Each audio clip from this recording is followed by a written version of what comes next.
Actually, I'm just bringing the Spirit's book. I guess I am bringing, but still, it's all in there. Uh, we as Spiritists, it's in there for us. Let's take advantage of it. But I like bringing it here as well, which is it's always fun to share that with all of you. And feel free to stop me and ask questions, uh, any comments, anything you guys think. Your input is important in here too. Right. So as I said already, we're going to be talking about the Spirit's book, the chapter about the vital principles. So I always like to talk a little bit about the Spirit's book, so we all on the same page. So the book that we use today is the second edition, which pretty much doubled the size from the first edition. First edition was in 1857 with 502 questions, or 3, depending where you find it. And then the second edition from 1860 to 2 years later, 3 years later, actually, and has 1,019 questions. The book is divided into 4 parts, or 4 books. Oops, let me go back to it. I think I skipped one. Nope. Okay. Anyways, but the first part, it's the first cause. We're actually going to finish that book today. And then the second one, it talks about the spirit world. Third one are the moral laws. And the fourth part are hope and consolation. And like I said, the first part, it's divided into 4 chapters as well. The first one was God. The second, the general elements of the universe. Third one, it's about creation. Fourth chapter, what we'll be talking today, it's about the vital principle. And it has 15 questions. It's from questions 60 to 75 in there. And inside that chapter is divided into 3 sub-chapters: organic and inorganic beings, life and death, and then intelligence and instinct. So we're going to be talking all about that. And since the chapter it's called the vital principle, so my first question will be, what is vital principle? Right? And we can find that in the introduction, part 2 of the introduction. And Kardec tells us, we use the term vital principle here to designate the material and organic life common to all things, from plants to human beings. We're going to see that a lot throughout tonight. The vital principle is distinct from and independent of the intellectual faculties.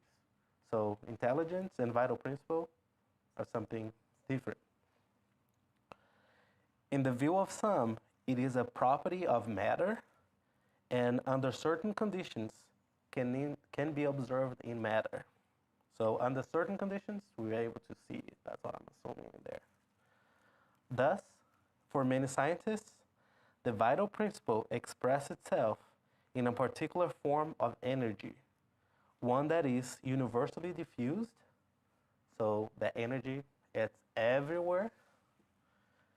Every living body absorbs it, much as inert bodies absorb light. So we as living bodies will absorb it the same way an inanimate object will absorb light. It has been equated with vital force, animalized electric force, magnetic force, nervous energy, and etc. So throughout that time as well, think about, let's bring it back a couple hundred years to when we talked about what's the difference between animate and an animated object. The one that I remember the force, it's the most, it's that vital force. That was the main difference with that. Something that was alive and something that it was not. And I like that he talks about as being energy. And then as I know as a chemist, energy cannot be created or destroyed. It can only be transformed. So it's something that we can transform into something else. I'll bring it for us today. So let's go to our first part, which is the organic and inorganic beings, right? And then let's see what Kardec tells us, because one of the things that I love about Kardec, he gives us definitions. Just like we saw in the introduction, it starts this chapter with the definition of both organic and inorganic beings. So organic beings are those that have an intrinsic source that produces life. They are born, grow, reproduce, and die. The organs are specifically adapted to carry out the different activities of life in order to satisfy their needs and maintain their existence. Humans, animals, and plants are all organic beings.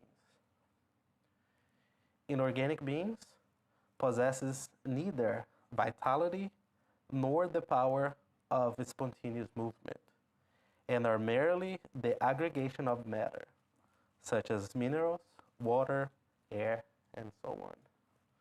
So we have a clearly division in here to when we go to the questions and answer to the spirits. And it's good to remember that the Spirits book, it's a compilation of questions that throughout several mediumship meetings, mediumship studies, sections that was performed either in France by Kardec, by other Spiritist group that studied the phenomenon of the dancing tables. I know I talked about this before, and it moved throughout history. I would recommend watching Kardec to get it. It talks a lot about it in there, to how they got that information. And he compiled that information from different sources, from different countries, even different languages. And that's why he put it in the Spirits book. So the answers here are from beings that are above us in a certain way, morally and intellectually. So let's go to first question, question 60. Does the same force unite the elements of matter in organic and inorganic bodies? And the answer from the Spirit is yes. The same law of attraction exists for all. So in here, what holds the matter, what I think it is, because we separated between organic and inorganic. One has life and the other one, mobility, growth, and all of that. But what holds that matter together? And he tells us, the Spirit tells us that it's the same energy that holds it together. One book that is way ahead, it's not easy to understand. It's the book from André Luiz, Evolution in Two Worlds. In the beginning, it talks a lot about it, but if you want to know more about it, it's complex. I strongly recommend reading other books from André Luiz, but I start from the beginning. Maybe skip Mechanisms of Mediumship and Evolution in Two Worlds. After you're done with all the series, go back to those two, because those are not romanticized stories. Those are technical books, but you see that in there. But for today, the same law of attraction that holds an inert and an organic body together, it's the same. It's held by the same force. Question 61. Is there any difference between the matter of organic and inorganic bodies? And he answers, it is the same. The only difference is that in organic bodies, it is animalized. So let's remember, the definition Kardec wrote after the question. So the questions and answering questions here were reflecting on that knowledge that Kardec brought to us as well. So nothing much new from what we've seen tonight. Question 62. What is the cause of the animalization of matter? Answer. The union of matter with the vital principle. So it's that source of energy that vitalizes it in conjunction with matter that gives us something alive. 63. Is the vital principle present in a specific agent, or is it a property of organized matter? Simply put, is it an effect or a cause? Answer. It is both. Life is an effect produced by an agent acting on matter. Without matter, this agent is not life, just as matter cannot be alive without this agent. It gives life to every being that absorbs it. So the being that absorbs that vital principle will be alive, right? So question 64. Spirit and matter are two essential elements of the universe. Is the vital principle a third? Answer. There is no question that is necessary for the makeup of the universe, but its source is a special variation of universal matter. For you, it is an element like oxygen and hydrogen, which are not primordial elements, because everything derives from the same foundation. And then he asks another question on that topic. The statement seems to imply that vitality does not lie in a distinct primordial agent, but it is a special property of the universal matter resulting from certain variations. The answer is, that is correct. That is the correct conclusion of what we have stated. So that first answer seems a little bit confusing, and what Kardec does clarify for us. So what it tells us that the vitality, it's not an age in itself, but it's a property of a variation we'd studied before about the universal cosmic fluid. It's a variation of that. We'll see a little bit more of that, but I'll give this information before. That variation of the universal cosmic fluid that gives us the vitality, the vital principle. And then on question 65, does the vital principle reside in any body that we know? Answer. It's the source of the universal fluid. Its source is the universal fluid, which is what you call the magnetic and electric fluid, or only animalized. It is an intermediary that links between the spirit and matter. Yes? Quick question. So on the previous slide, it talked about universal matter. Mm-hmm. And then here we're saying universal fluid, which is the link between spirit and matter. So are universal matter and universal spirit, or universal fluid being used interchangeably? Because I couldn't tell when I was looking at the chapter. That's exactly what I have on my notes. So from that, what I conclude is that the universal fluid, it's a variation of the universal cosmic fluid, and the vital principle, and the vital force, it's a variation of that as well, and the combination of those that gives us that vital principle. Does it make sense? Yeah. No? Can you go back to Yeah, I can go back. Yeah. Yeah. I mean, what you just said makes sense. Yeah. Mm-hmm. So at the very the last paragraph it says that a special property of the universal matter. Mm-hmm. So at first when I was reading this, I thought that was like the universal fluid. Uh-huh. But then on your next slide, it's in the book. Mm-hmm. Yeah. Too, right? But it's saying that then the next slide it says that the universal fluid, what we call it, whatever, is an intermediary link between spirit and matter. Mm-hmm. So then on the previous slide, the universal matter is something different than universal fluid. Yes. That's what. Yes. Okay. Thank you. Yes. Okay. Yes. Yes. And the combination, they can combine in different ways. Yes. This matter fluid, does it have anything to do with atomic energy? That is the energy inside the atom particle. Going on that in the evolution in two worlds, Andrea Lewis talks about, I was trying to find that citation on the book, so I cannot give you the right place, but it talks about that law of attraction. That's what it is that maintain the atoms together and the subatomic particles together. So that's the only thing that I can tell you about that, based on Andrea Lewis. And one thing as well that, like, I'm with Andrea Lewis with a lot of stuff, just because a lot of things that he said before it existed in the books, it came out to be truth. And so I give the benefit of doubt of Andrea Lewis in that, especially because science is changing. But until we get confirmation of that with science, I'm not going to say that it's 100%, but I have a lot of faith in him on the information that he gives us. And let's remember one thing as well, that Kardec, Spiritism, it's actually a science. we go there and practice. Like in the beginning here, what he was doing, getting the information from the spirits, from different sources that did not know each other, and then compile that together. And that information that was the same, it was what he presented to us. You know, and again, that's coming from beings there above us. Throughout this book, we're gonna see more about it.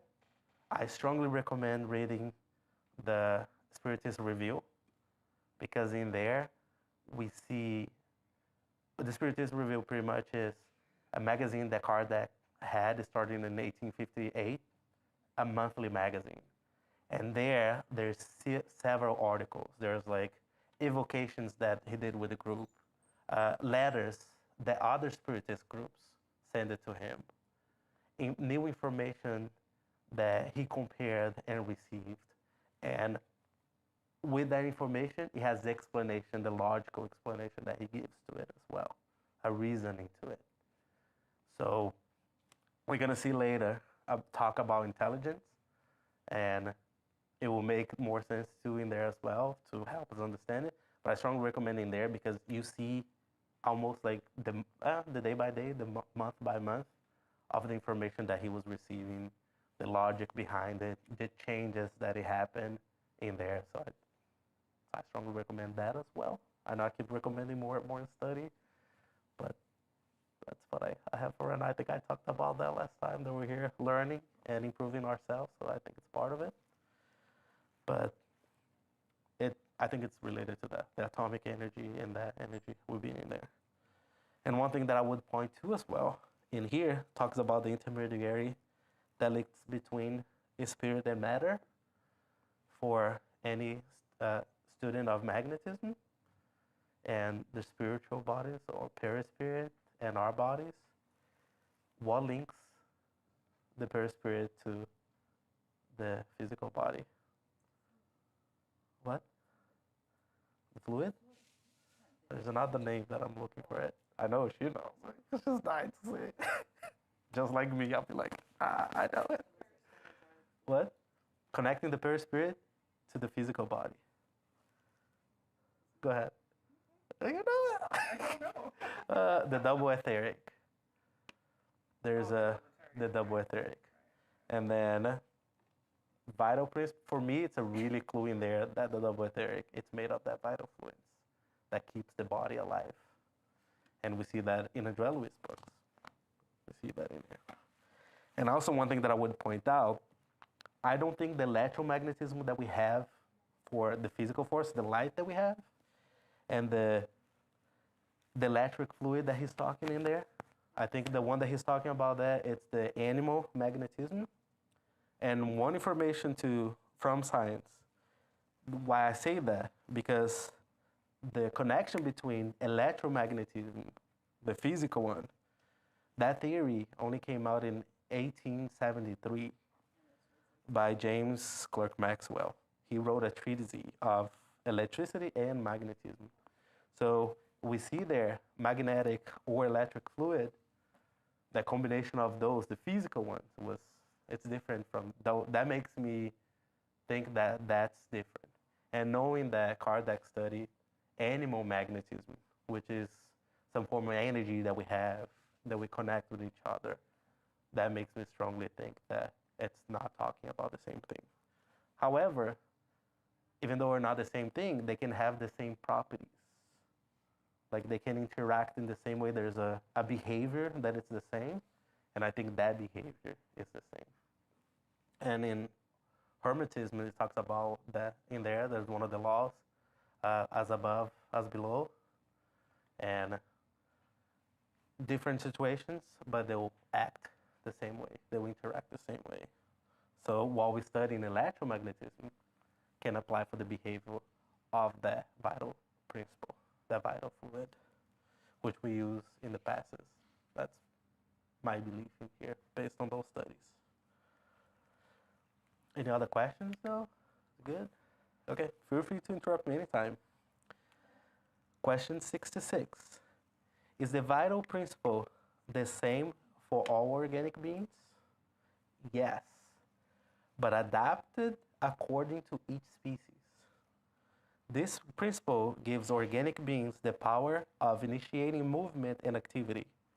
They are distinguished from inert matter by their ability to produce spontaneous movement.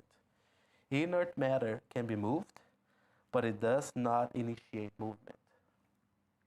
So I think that the thing that I add the most in here is that we have the vital principle have a variation on itself depending on the species. So we as humans, we have a vital principle. The plants will have a vital principle. The animals will have a different vital principle. But they're made of the same source, but a variation adapted to each species. So just have that in mind. Yes. The vital principle and the vital fluid are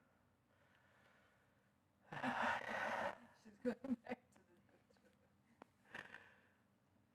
the Vital principle and vital fluid.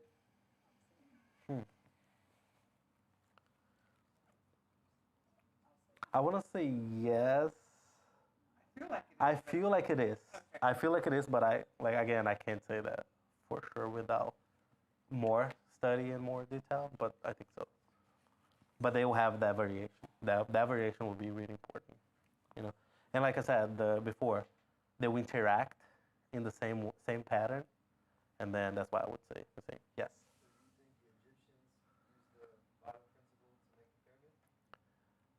Some sort of way, yes.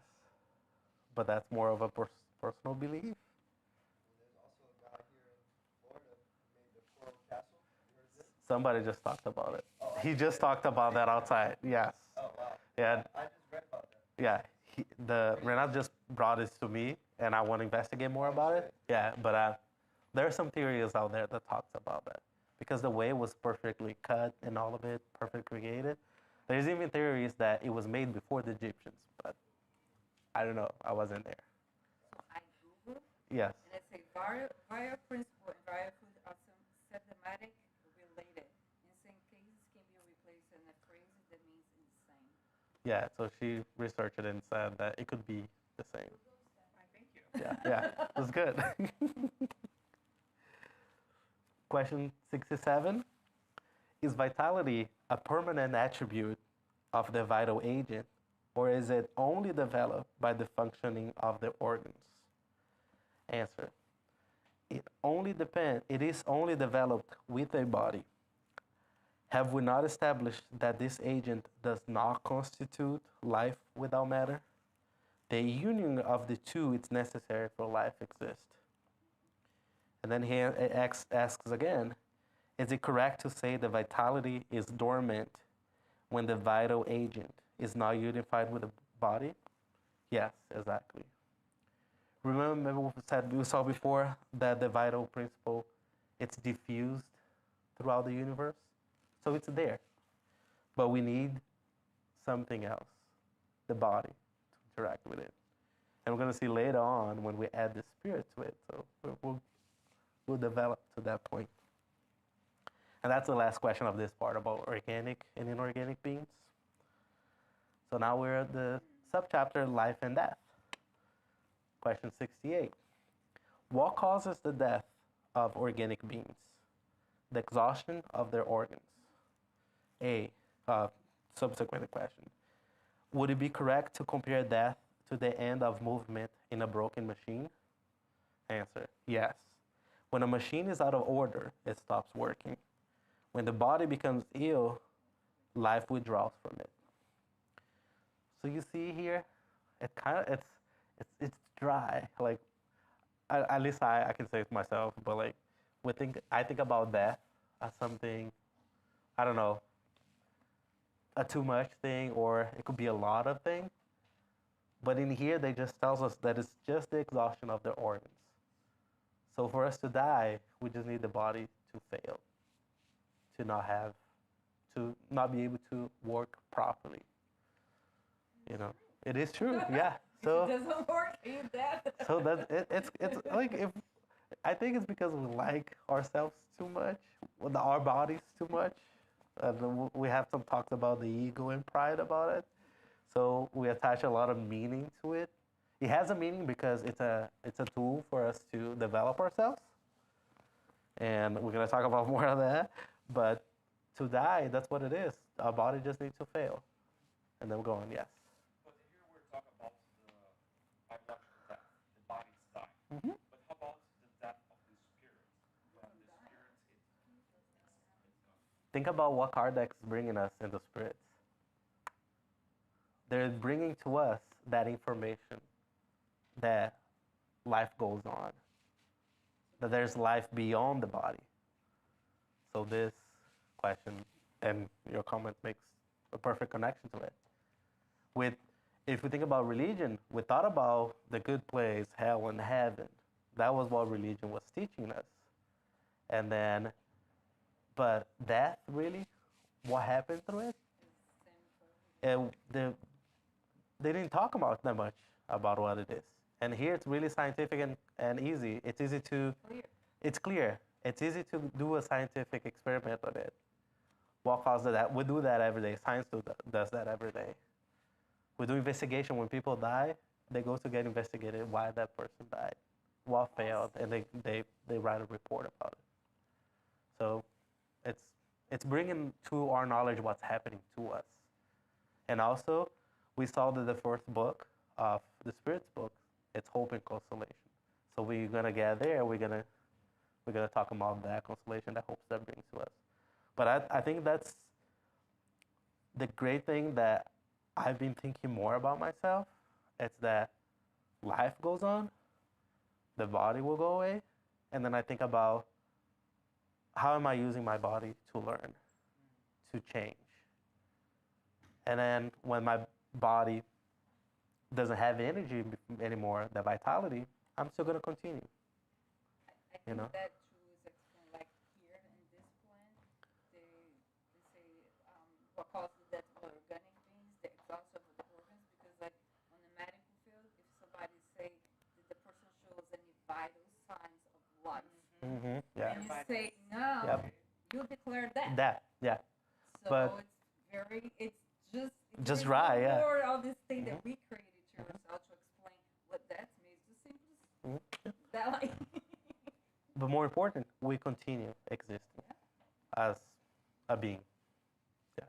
But for example, a person morally completely bankrupt, someone that destroyed its life completely, morally, ethically, in every single sense, would that consist of a spiritual death? That's Yes. mm, no, it's okay. Second death, it's something completely outside of what we're talking today. But it is important for us to start thinking about it. But the same way that with this question and the Spirit's book will bring us the hope and then the knowledge that we're going to continue, that we don't need to worry about death. It's the same way. You know what I mean? Like, I'm thinking that I'm worrying too much ahead of me instead of focusing on what I'm doing right now.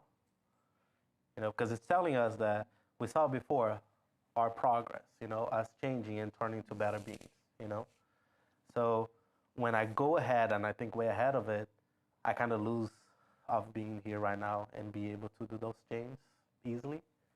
So I would get away with like that answer saying like, should not worry about that right now. Go ahead. Well, maybe another perspective, because I mean, I think the question, this is the right place to ask that question. But I wonder when we talk about it's like being like bankrupt, right, or spiritually or morally bankrupt, right? I think we just get stuck. Right? Yes. Because when we die, I think that we just get stuck. We just stop progressing. We don't. The law of nature that we advance, Mhm. we always progress. We don't ever go backward. Yep. We just can slow down or get stuck. Yep. Right. So that to me sounds like I've been there. So. Yeah, me too. Me too. Me too. Yeah. Kara's saying that, I know Larry's there. Kara's saying that when we start getting too worried about that, we get stuck. We know that progress will happen. It's a law. We're going to see that on book 3, part 3. But we get stuck and so slow down our progress. So as for right now, We shouldn't focus on the things that we can do. And I would say thank you. And I've been stuck there too. Luckily, continued study helped me get unstuck in there. Yeah. And then I wanted to bring the meaning of exhaustion, which came from Latin, drain out, tiredness, fatigue, collapse, consumption, and depletion of something, energy. So that would be, I think a key word in there would be that. So bring that back together.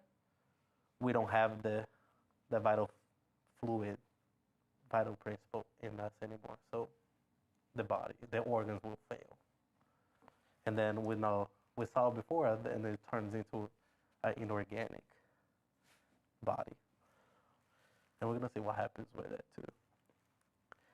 So more on that same type of question, 69. Why is it an injury to the heart more likely to cause death from an injury to any other organs? Today with science, more people know about it. What they're gonna answer right now. Just think about it. For us, it may be like, oh my God, this is a silly question, like, oh, kind of stupid. But at that time, it was not that common knowledge. So the answer is, the heart is a vital organ that keeps your body running.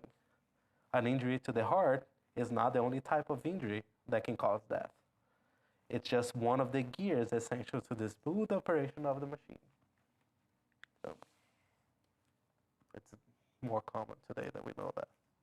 So question 70, the last question of this part.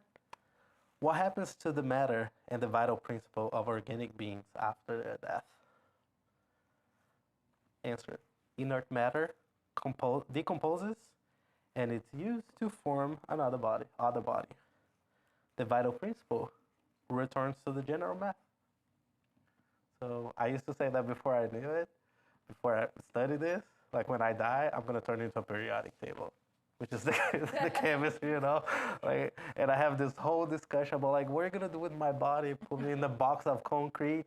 No, just dig a hole and put me there. Let me fertilize, you know, be transformed into something else. Like energy cannot be destroyed or created. It can turn into something else. The same thing in there, you know? And being ecologically, like, what is the word? Forgot, conscious? Yes, exactly. I think we pollute more when we put ourselves in concrete boxes because the composition of our body, it's not gonna happen naturally because it needs fungi, other beings to eat us, the body, it's not us. Okay, in an organized way, yes, that's good, yes. So what are your thoughts on cremation? Does that take away from your elements? Us talking a physical body, I think it will be a means that will cause less toxic waste to the planet, you know?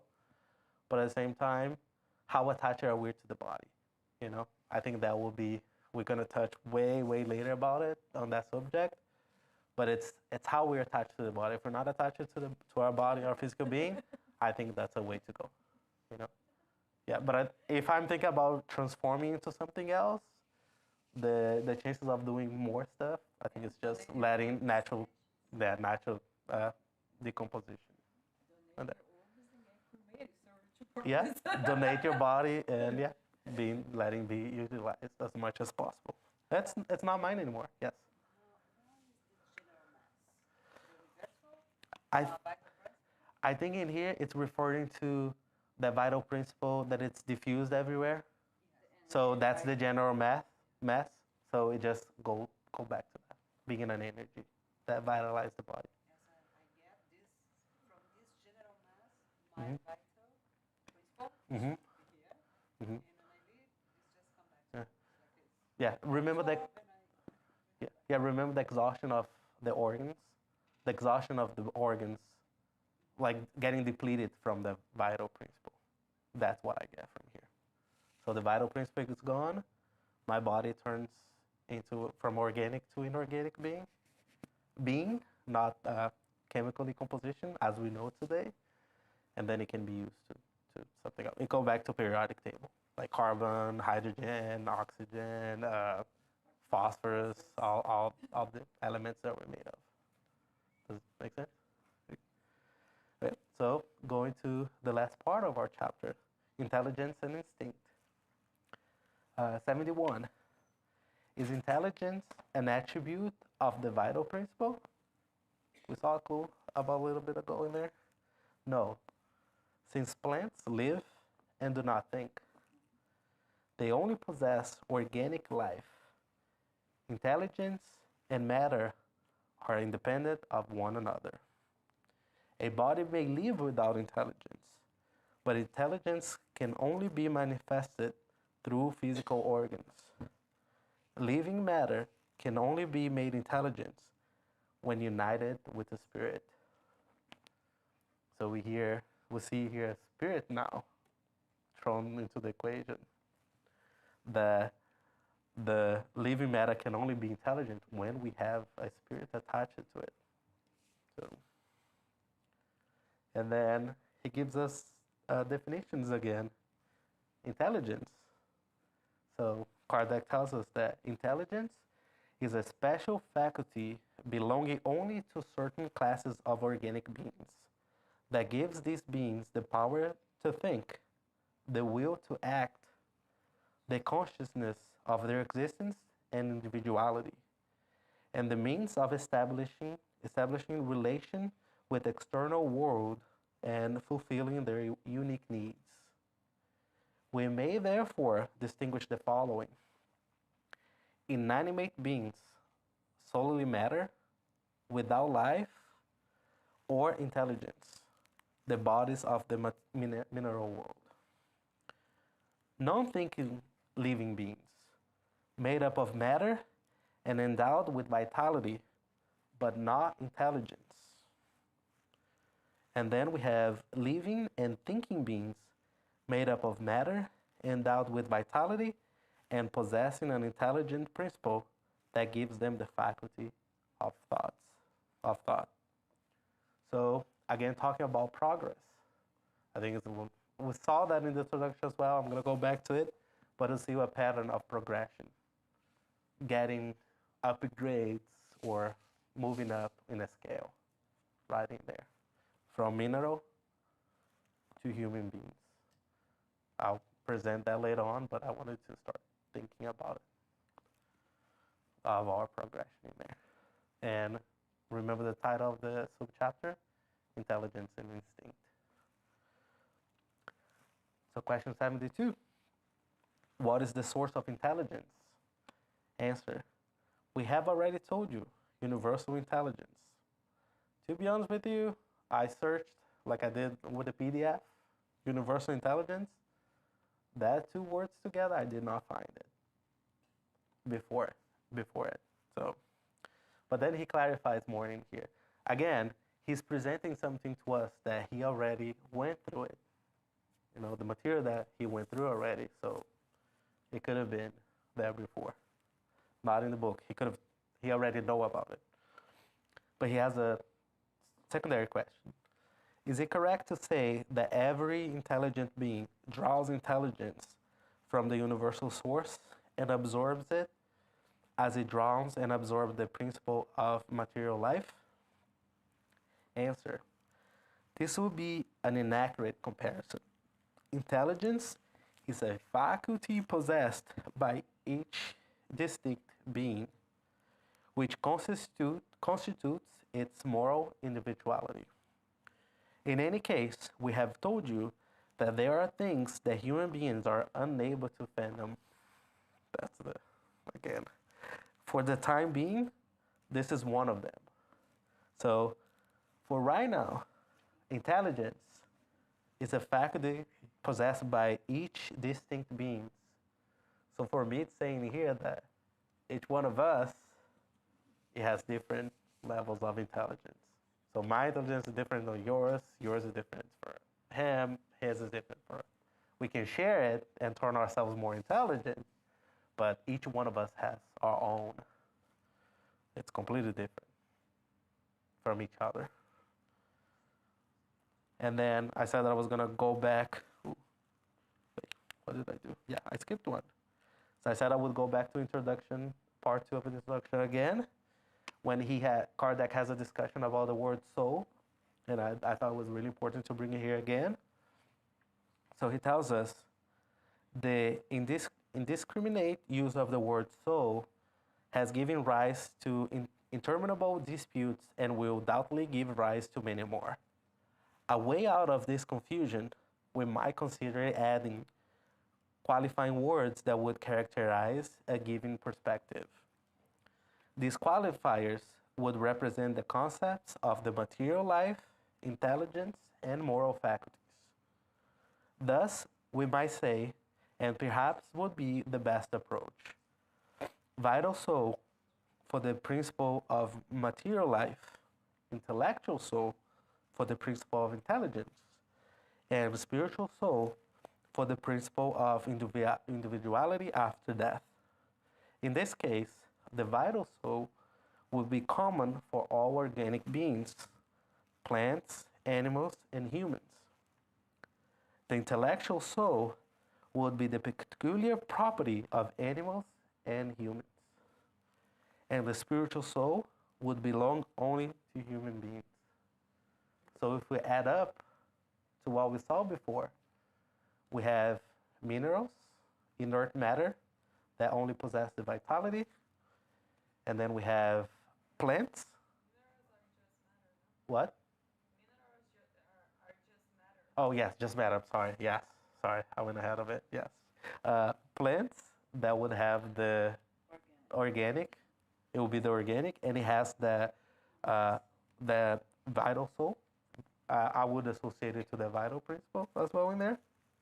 That's why minerals are not in here. Thank you so much. The intellectual soul would start giving us intelligence, and it starts with the animals as well. So it's not just us. And then the spiritual soul, only us human beings have. So again, we get that idea of progression. And sometimes a while ago, I heard somebody saying that there's no progression of life in the spirit book the way it is, like from the mineral to the humans. And I'm like, I think that's what it's saying in there, right in there, you know. So we see that there's an add up to it. That's progression. So I think it's in there. I don't remember who said it, but I remember reading this. I was like, it's here. I knew I read it somewhere. Just like the Evolution in Two Worlds. I was like, I know it's there. I just don't know what it is right now. But that's how important it is to read it again. So thank you so much for making me read it again. And I brought it to you guys. And I know you guys are not going to forget because of that story. So going back to intelligence and instinct, I think that will help us make more sense of the next few questions. 73. Is instinct independent of intelligence? Answer, no, not exactly, because it is a type of intelligence. Instinct is unreasonable intelligence, unreasoned intelligence, by which all beings satisfy their wants. So going back to what we just saw, I think the beginning of the instinct, I would say it's in the animals, since we have the intelligence in there. And then Kardec asks, another thing in there, which all beings satisfy their wants. So it's whatever the being wants. We develop that with the needs that we have. So I bring that to you to think about what we want, the things that we focus on. We're going to develop that. We develop that instinct on that, what we want it, without having to reason it.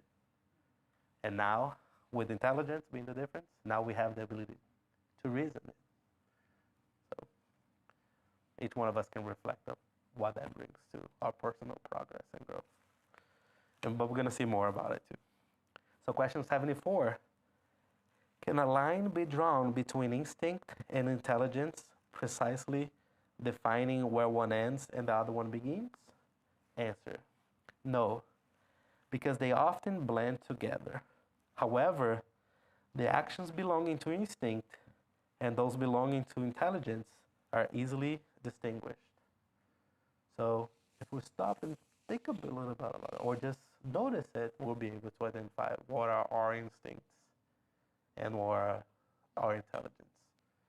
So I think it goes back to that question, like thinking way ahead of it.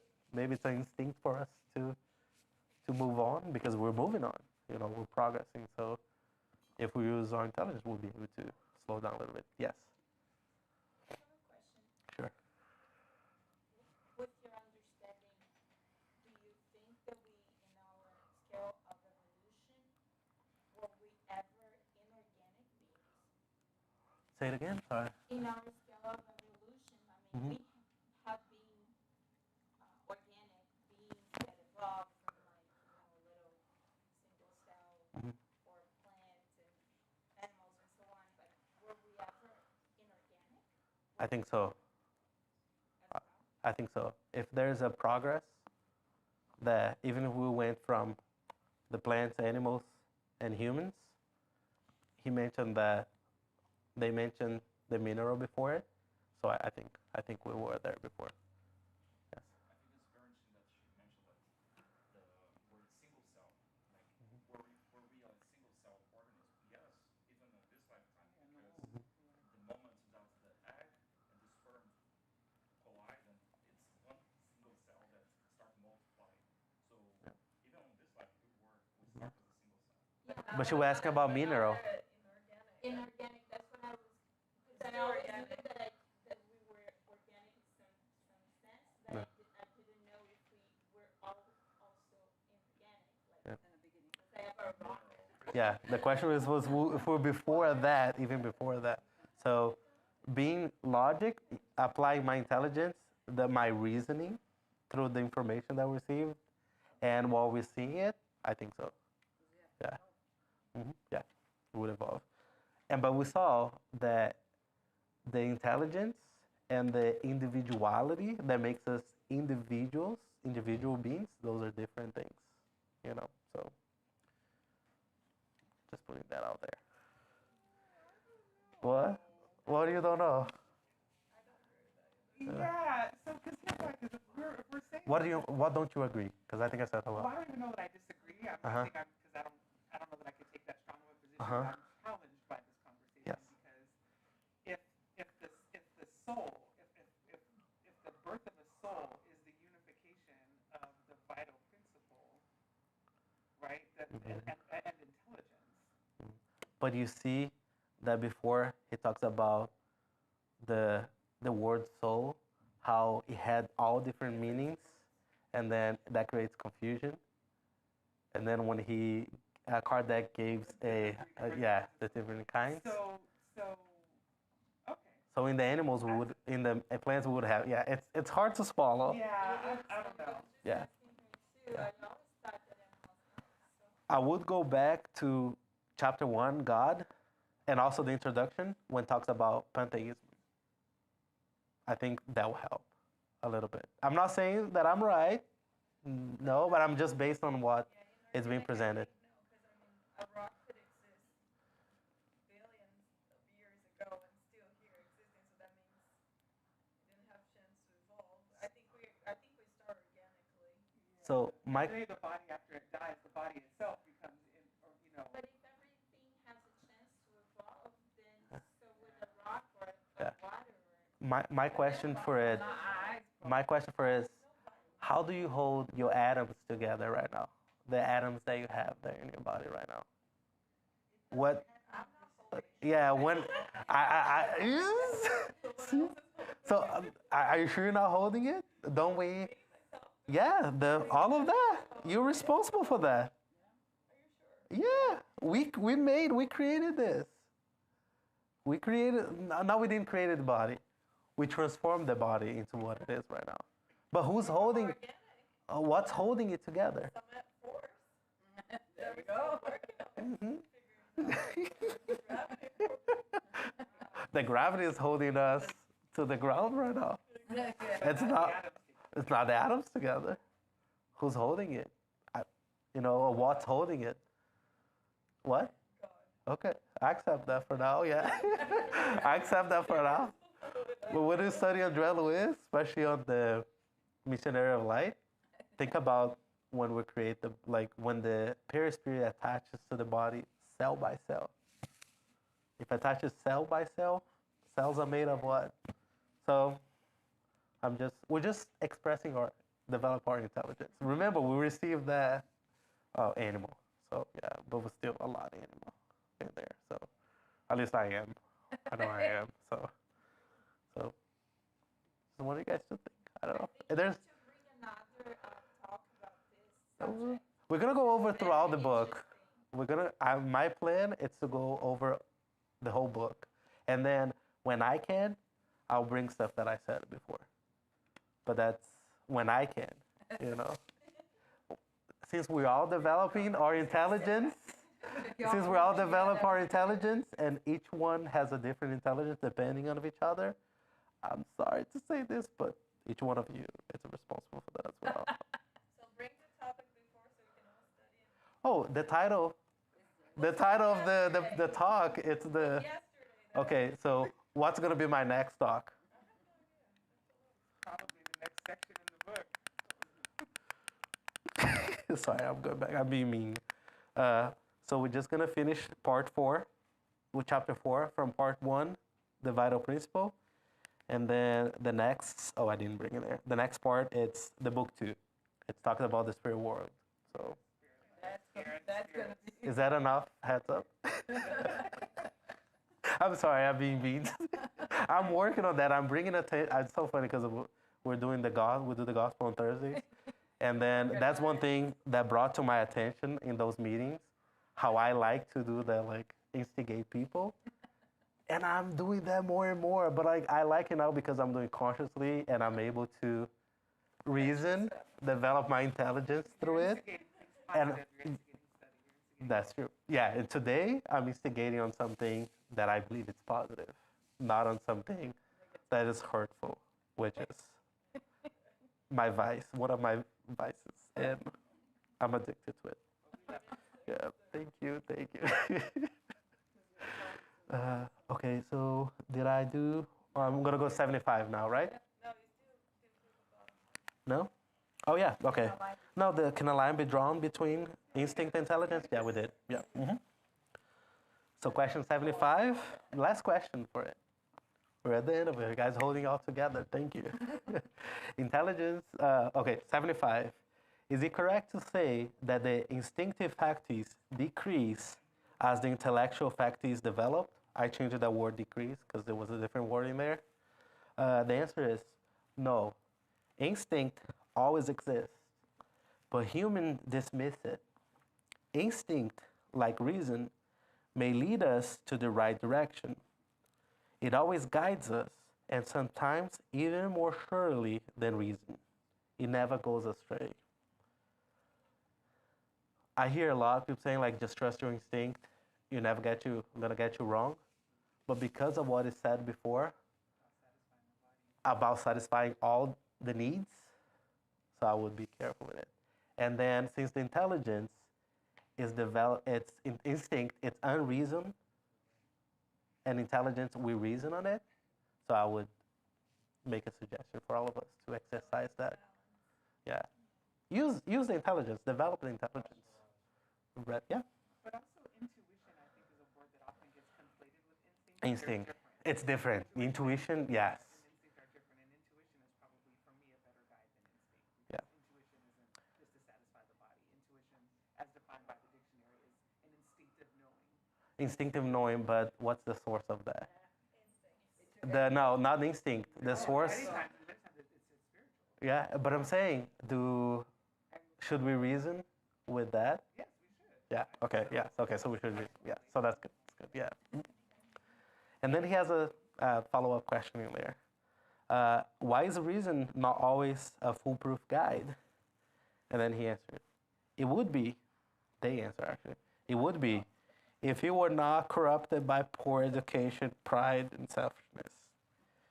Instinct does not reason. Reason provides freedom of choice and gives individuals free will. So that's the the payoff of our free will.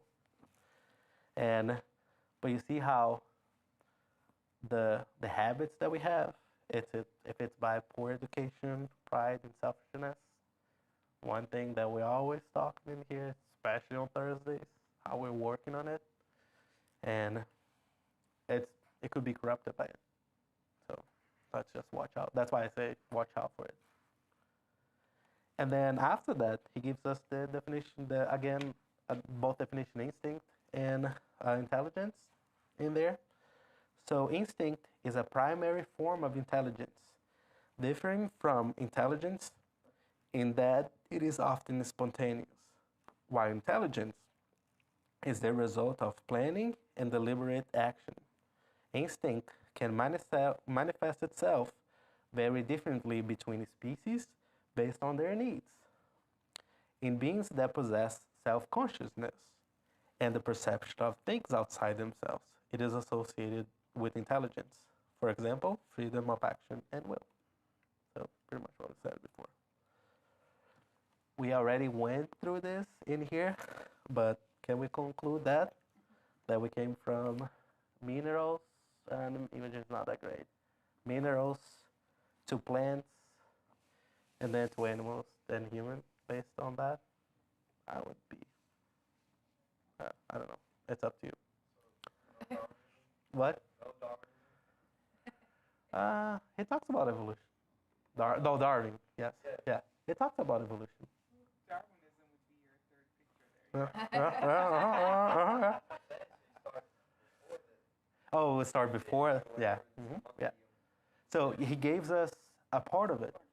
And with the superior spirits of intelligence, it expanded a little bit more. It makes us develop our intelligence by reasoning on it. And then I would be a little bit more and add unicellular cells. It was mentioned. And then hot topic of today, even before that, maybe a virus. Do not know. But it's me trying to exercise my intelligence, following the progress that we saw in here. Could I include it? I don't know. I'll let you also think about that too. And before I go, I want to talk about this. I know Kara talked about it. Kardecpedia. It has all that content from Kardec. All content. Spirits reviews, all the 5 books, and other books as well.